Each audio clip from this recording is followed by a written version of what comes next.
station. This is Houston. Are you ready for the event? Station. Radio Iowa, this is Mission Control Houston. Please call station for a voice check. Station, this is Matt Kelly with Radio Iowa. Do you hear me? I have you loud and clear, Matt. It's good to hear your voice. You too, Peggy. It's always a pleasure. Thanks much for taking the time. One of the ways that many of us celebrate Christmas is with a big meal with family. Tell me about your dinner plans on Sunday with your space station family. Well, we have a meal planned. We each of us kind of took responsibility for a different meal and made sure we had the appropriate types of food available. We're going to do kind of a combination between Christmas and New Year's. Thomas is doing a French New Year's dinner for us, and Shane is providing us with a more traditional U.S. type meal for Christmas. But the one other special thing that we have is we brought up some frosting, and we're going to try and make some Christmas cookies. Basically, we have little cookies in packages, and we're going to try and decorate them. I think we should have a contest, but the guys don't seem too game on the contest idea. I heard tell you're going to have some hot cocoa, too. Yeah, we've got some hot cocoa on board, too. I saw on the video feed earlier you do have a little Christmas tree. Is there anything under the tree? I guess you can't exactly go out to Target and pick something up, but do you exchange Christmas gifts with the crew? Actually, we've got a few surprises planned for each other. We don't yet know what they are, but I had some stuff brought up with me in my crew preference bag, and so I'm looking forward to giving some gifts on Christmas. There was a video posted a few days ago where you talked about Christmas on the space station in the context of being able to, it was kind of Apollo 8-ish. You talked about looking out and seeing the entire planet in peace. Expand a little about that for me. Well, I think the perspective of our planet here is very special, and it does provide you with the sense that there is no boundaries, that, you know, we're a planet, we are a people, and it kind of reinforces the fact that we should be together and at peace.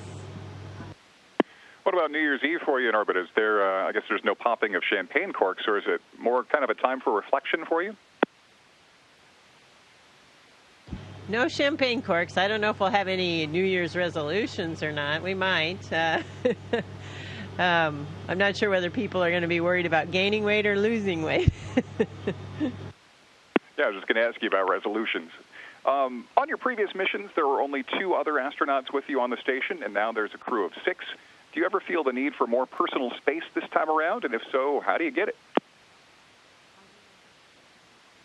Actually, well, since I flew the last time, we've probably increased the internal volume by almost 30%. So it's actually not really feeling very crowded at all up here. There's still many days where I work by myself in a module on a task, and the guys are in their own modules, and maybe one of the Russians will come down and ask, hey, where's Shane? And I'm like, I don't know. You have to go look.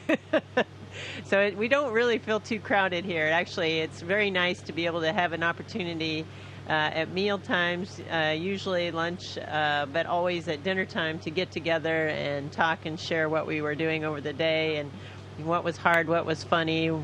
It's fun to get together at the end of the day. Kind of along those same lines, you're the only woman up there with 5 men. Even on a space station, I suspect the guys can be guys.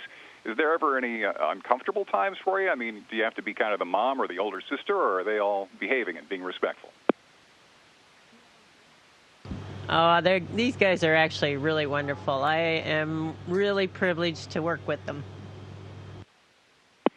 You said that one of your biggest challenges on these long missions is a lack of variety in your space food. You've got a Frenchman with you this time, so has that improved the situation for you?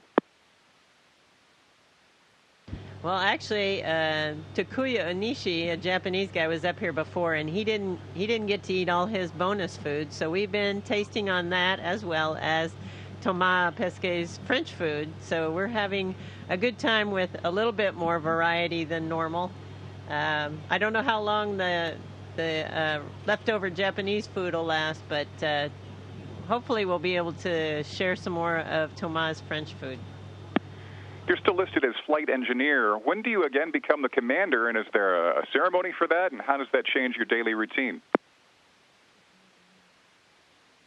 Yeah, now that we have 6-person crew, the 2 Soyuzes actually overlap, and so the commander on the station is the experienced person that was on board prior to our arrival, and we will change over when he goes away. Then I will become the commander for the second half of the mission. So it should be in the end of February or April, whenever that event happens. And then we will have a handover ceremony, per se, of handing over that command. Fantastic, Peggy. I'm told we're out of time. Thank you again very much for the time. Godspeed from Iowa. Thanks, and you guys try and stay warm there. We will. Got a cold front coming in. It might have snow for Christmas. Station, this is Houston. Sounds ACR. like it's been very cold there. That concludes the event. And guests from Radio Iowa. Station, please stand by while we reconfigure video and audio communications.